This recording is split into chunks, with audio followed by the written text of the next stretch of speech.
Merry Christmas, everyone! To celebrate the holiday season, I'm dedicating this Dragon Ball discussion to talking about the true meaning of Christmas. It's not about the presents that you get or the food that you eat, it's about the family that you're around, and it's about the act of giving to others. In Dragon Ball, there have been plenty of moments where characters gave something to one another in a time of need or through random acts of kindness. So in today's holiday special, I'm going to list off 10 of these moments of giving, and we're going to talk all about them right now.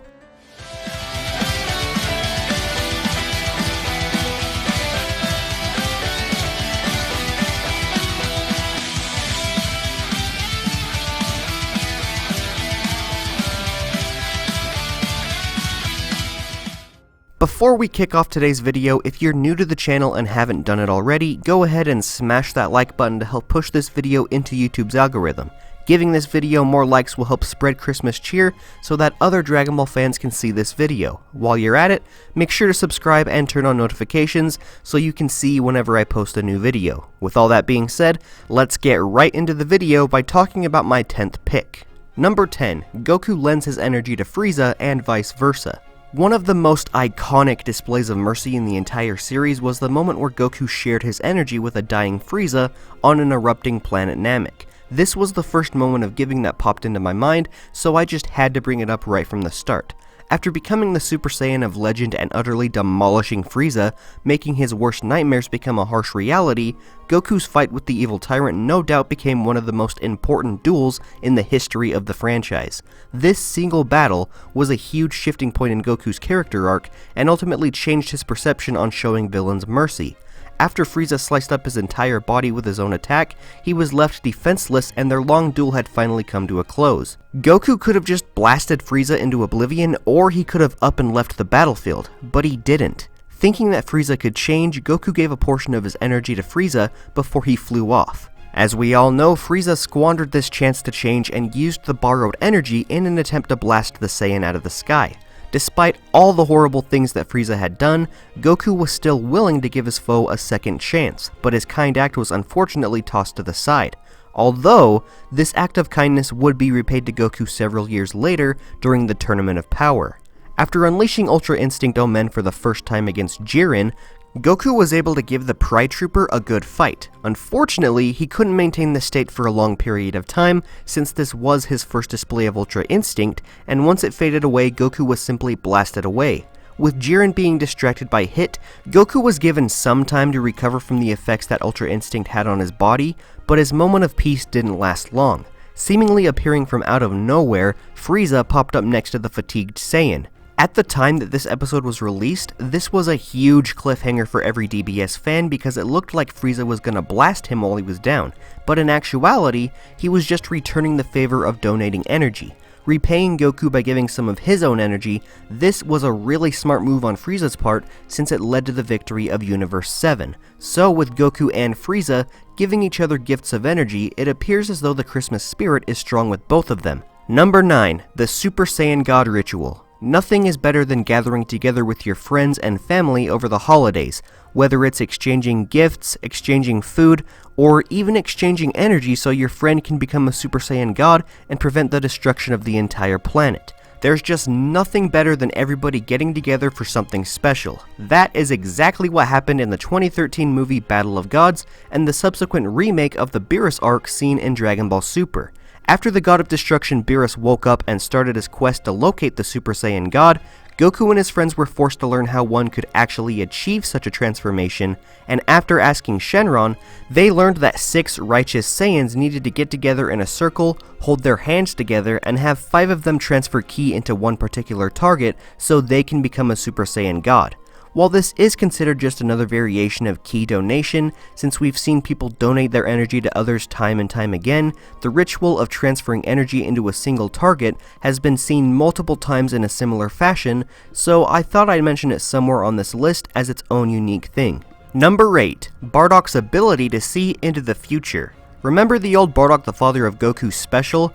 That was a really good special that has since been changed and overlooked due to Dragon Ball Minus and its inclusion in Dragon Ball Super Broly. While the discussions on whether or not Bardock's old TV special is better than DB- and which version of the character is better are topics that could easily take up another video, I wanted to highlight a specific moment of giving scene towards the beginning of the special. After being assigned to exterminate all life on the planet of Kanasa, Bardock and his crew were seen relaxing and celebrating their victory before a single remaining warrior catches them off guard and gives Bardock the ability to see visions of the future, a trait that was common amongst the Kanasan race.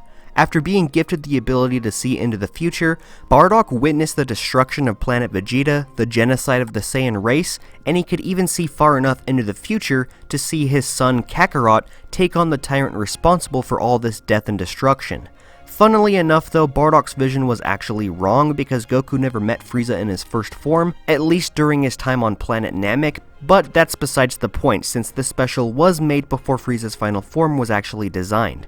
While this moment of giving is often overlooked, it was a gift that cemented Bardock as the favorite character to many fans out there because if it weren't for his visions, he would have never gone out to confront Frieza alone. Although, it didn't matter in the end, but at least he tried, right? Number 7. Piccolo giving clothes and apples to Gohan. Let's talk about the relationship between Gohan and Piccolo that was first established in the Saiyan saga. It's easily one of the best friendships in Dragon Ball. There's no denying that these two have an unbreakable bond, but that friendship had to start somewhere. At the time, Piccolo was still considered an evil character, so the idea of him taking Goku's son to train while he was dead gave off terrifying vibes. Was he going to convert Gohan into his evil disciple after the defeat of the Saiyans? Who knew? Thankfully, that wasn't the case, as the little boy touched the cold heart of the Namekian to the point that he even sacrificed his life to protect him. But what led up to that moment? Despite being the reincarnation of the Demon King Piccolo, there was a shred of kindness in Piccolo's heart that was first shown after he left Gohan on top of a rock pillar in the middle of the night. While it is pretty evil to leave a 4-year-old all alone in the cold, we see Piccolo give in and drop a couple of apples next to the boy so he wasn't left starving. Later on, after Gohan had transformed into an Uzaru, forcing Piccolo to blow up the moon, the boy reverted back to normal but his clothes were destroyed in the process. In another act of kindness, Piccolo uses his clothes beam to materialize a new pair of clothing for Gohan with its design mimicking the same gi that his father wears, but he did throw in his own demon touch. While these two acts of kindness are easily overlooked, it showed the kinder side of Piccolo, how he opened his heart up for the first time, and how it foreshadowed his transition into being a warrior for good. So just remember, no matter how small the gift is, giving to someone in need could spark a new, unexpected friendship. Number 6. Master Roshi gives Goku the Flying Nimbus. Who could forget one of the most iconic moments of giving seen in Dragon Ball? The fated meetup between master and student, resulting in the gift of transportation. After meeting up with a lost sea turtle, Goku and Bulma embark on a quest to deliver the turtle back to its rightful master, the turtle hermit known as Master Roshi. When the two are reunited, the old man shows his thanks by gifting the young boy a flying yellow cloud. This yellow cloud is none other than the mystical Kinto-un, also known as the Flying Nimbus. For all of you OG Dragon Ball fans, you know how integral the Flying Nimbus became to Goku's character, and how it essentially became part of his family, being passed down as an heirloom to his sons for future usage. The Flying Nimbus is one of the most iconic items seen in Dragon Ball next to the Dragon Balls themselves, and when Goku was a kid, the two of them were nearly inseparable. It became a huge asset in helping him in combat, and it just looks like a really fun form of transportation. The Flying Nimbus was no doubt one of the most valuable gifts that Goku ever received, and I would love if it were to actually exist. Number 5. Future Trunks gives Goku the Heart Medicine. The gift that transcends time itself. This single item was responsible for changing the course of history, making it so the main timeline didn't end up like Trunks' dystopian future, ripped apart by the androids. In Trunks' future, Goku succumbs to a deadly heart virus and passes away before the android threat ever reveals itself. Because the future had no Goku to fight off androids 17 and 18, the Z-Fighters were quickly killed off, and the world was left in the care of Gohan, who spent years fighting against the android threat until he too became a victim of their ruthlessness. With no hope left aside from time travel itself, Trunks takes an antidote to cure Goku's deadly heart virus and a time machine, both of which were created by his mother Bulma, into the past to change the course of history. Upon arriving in the past, Trunks gives Goku the antidote and also gives him the information about the upcoming android threat so that at least one timeline wouldn't fall victim to the horrible events that his own future had seen. Number 4. Majin Buu gives milk to a blind boy and casually heals his blindness. This is easily one of the most underrated acts of kindness I've ever seen in Dragon Ball, and it's actually one of my favorite slice of life moments that we've seen thus far. Whenever Dragon Ball takes the time to show characters doing daily routines, it lets me bond with who these people are outside of seeing how strong they can get. The filler episodes that revolve around the 10-day wait for the Cell games are some of my favorite moments in the entire series because they do nothing but give us these moments. The adventures that Majin Buu had during the early portions of the Buu saga are no different despite him being a big bubblegum monster. Those scenes of him bonding with Mr. Satan and Bee are brilliant and help flesh Buu out as a character, giving us more insight into the fact that Buu wasn't entirely evil. But I'm not directly talking about his time spent with Mr. Satan. The moment of giving that I want to talk about is when Buu stumbles upon a poor blind boy. After trying to get the boy to play with him, Buu learns that the young boy named Tommy cannot see. Wanting Tommy to see what he looks like, Buu places his hand on the boy's eyes and manages to cure his blindness, giving him the ability to see for the very first time. The two quickly become friends, and to top this kind moment off, Timmy gives Buu some change that he planned on using to buy milk just to show off his gratitude for his eyesight being healed. Buu flies off, turns a random guy into a carton of milk, and delivers it back to Tommy. I'm not sure if he ever gave the change back though. Like I said, this was one of the many scenes that first introduced us to the concept of good Buu and showed us that he could potentially become a good character, just like what Piccolo had done. Plus, it's pretty funny that Buu is so oblivious to the fact that he can just cure blindness. Number 3. Goku giving out senzu beans. How could I possibly leave out something so integral to Dragon Ball? Senzu beans have been around for the longest time, and we've seen dozens of examples where they were given out to heal allies from their wounds. They're essentially like the candy canes of Dragon Ball, but because senzu beans are some of the most important items seen in the franchise, they've been used in a multitude of ways and oftentimes have sparked more issues than initially planned. The moment of giving that I want to talk about now is all of those times where a senzu bean was improperly used by Goku.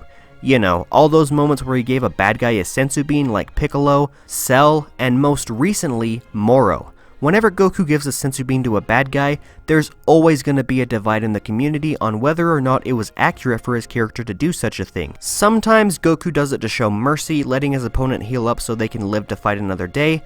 There's been times where Goku has done it to pull out the hidden potential of another fighter, but most of the time, Goku gives bad guys senzu beans so they can give him a fair fight. Whether or not this backfires in his face, which it has, Goku has always been willing to give out these special treats to even the most evil people in the entire universe, mostly for the benefit of himself. Who knows, you might even find some in your stocking this year. Number 2. Vegeta uses ForcedSpiritFission to send Goku energy. Even though this is the newest example of a moment of giving, it's easily one of the cooler examples put on this list. For those of you not caught up with the Dragon Ball Super manga, there are gonna be slight spoilers ahead, so make sure you read chapter 66 and check out my review for it linked in the description. Anyways, in Dragon Ball Super chapter 66, we saw the incredible return of Oob's character and how his inclusion impacted the final battle against Moro. Because it was revealed that Oob was in possession of divine energy that he inherited through Kid Buu's reincarnation, Oob was ultimately the deciding factor that helped defeat Moro. But how could this be possible if he didn't know how to harness regular ki to begin with? Well, not only did he have help from the Dai Kaioshin, who drew all of Oob's potential to the surface and sent it towards the battlefield, but thanks to Vegeta's knowledge of spirit control, he was able to reverse the functionality of ForcedSpiritFission and ultimately deliver the donated energy to Goku, essentially powering him up in a process similar to the Spirit Bomb. Overall, this was a really cool moment because it highlighted Oob and brought purpose back into his character, and on top of this, it allowed Vegeta to use a Spirit Bomb-like technique without actually using the Spirit Bomb. Speaking of which, number 1, the Super Spirit Bomb against Kid Buu. This moment still gives me chills every time I rewatch it. The Super Spirit Bomb against Kid Buu was not just the perfect way to end Dragon Ball Z, and for several decades the canonical story of Dragon Ball, but it is single-handedly the best Spirit Bomb seen thus far. We've seen the Spirit Bomb be used so many times throughout different story arcs and movies, but each and every time, it never disappoints even though it never really works. Go ahead, raise your hand if you actually raised your hands to the sky whenever Goku asked everyone to lend him energy. We all did it. That is why this is one of the best moments of giving, because of how grand scale and interactive the concept of the Spirit Bomb is. Whenever a Spirit Bomb is formed, it's only formed because of you, me, and every living thing in the world of Dragon Ball lending their energy to Goku so we can stop a greater evil. This technique is single-handedly one of the best examples of giving in Dragon Ball because it's literally nothing but the culmination of teamwork and donation to a greater cause. And it's also the only Spirit Bomb that actually works. Regardless, there we have it everyone. Those are just 10 moments of giving seen throughout the Dragon Ball franchise that I listed. Are there any other moments that I might have left out? If so, leave them down in the comments below and let's have a discussion. I hope each and every single one of you have a very Merry Christmas this year. It's been a rough year for a lot of us, so here's to hoping that the new year will be much better. If you don't celebrate Christmas though, I hope you still enjoyed today's Dragon Ball discussion and enjoy yourself over these next few days. As always though, thank you all so very much for watching, and before I let you guys go so you can spend some time with your families if you haven't done it already, remember to smash that like button to help push this video into YouTube's algorithm.